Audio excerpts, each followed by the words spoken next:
Vítam vás, milí priatelia, pri ďalšom videu, ktorého obsah, verím, padne na zdravie a váš úžitok.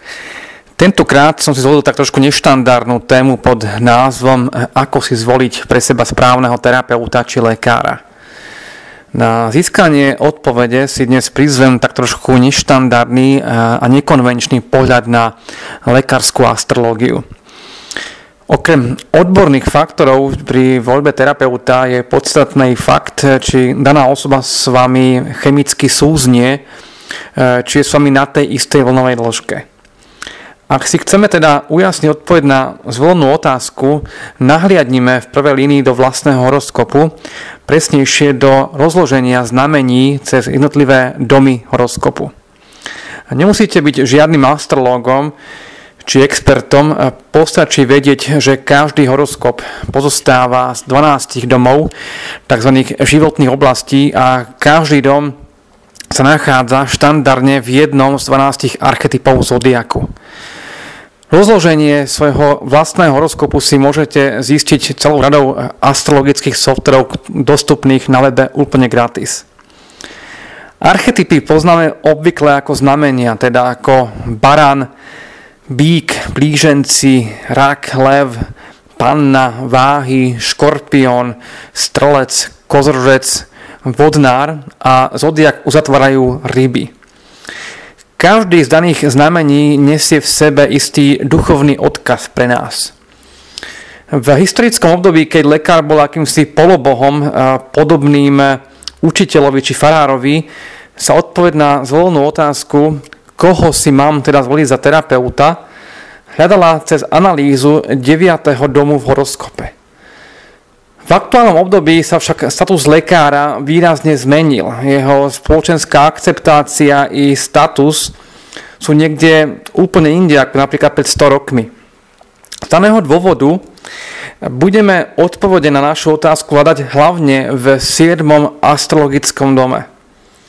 7. dom je v astrológii životnou oblasťou manželstva, partnerského zväzku, obchodnej spolupráce, kontaktu rovného s rovným. Znamenie, ktoré sa nachádza na začiatku 7. domu, vám ponúka jasnú duchovnú nápovedu i na otázku, akú náturu by mal mať človek, ktorý vás má sprevádzať na ceste k uzdraveniu. V rámci tohto videa si vysvetlíme odkaz niektorých zo znamení zodiaku. Ak je 7. dom v Baranovi, pacient si najlepšie vychádza s cieľavedomým terapeutom, ktorý má ťah na bránu, odvahu skúšať nové veci, postupy.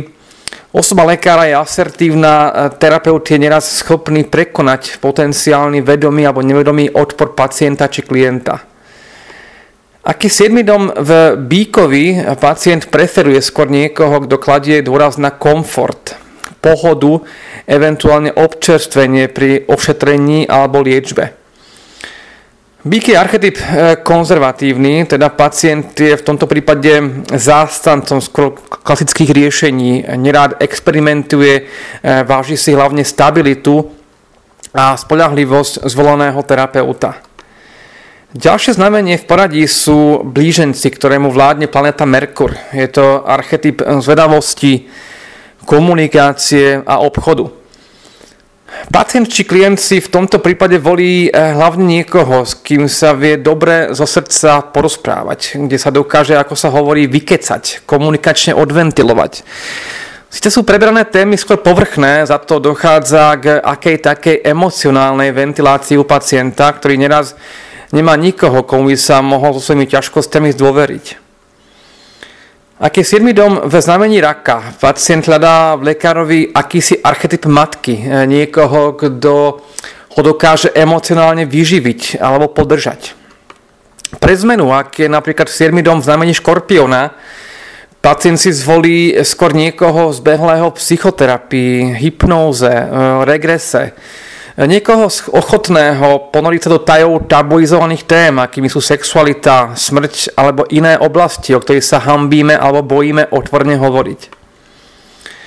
V prípade archetypu strelca klient má nablízko k niekomu, koho vníma ako duchovného učiteľa, dokonca farára, schopného tlmočiť i akúsi životnú filozofiu, potrebnú pre komplexné uzdravenie. Pri znamení rýb je liečiteľ znalý techník meditácie, pri vodnárovi eventuálne nekonvenčných uzdravovacích postupov, ktoré nemusia byť široko verejnosťou uznávané. Pri výbere svojho vlastného terapeuta prosím berte do úvahy i tieto faktory, keďže jednou z našich vnútorných potrieb býva skutočnosť, aby sme sa mohli v druhom človeku istým spôsobom zrkadliť. Prajem vám teda na záver, milí priatelia, pevné zdravie a šťastie pri voľbe vášho sprievodcu hlbokým uzdravením.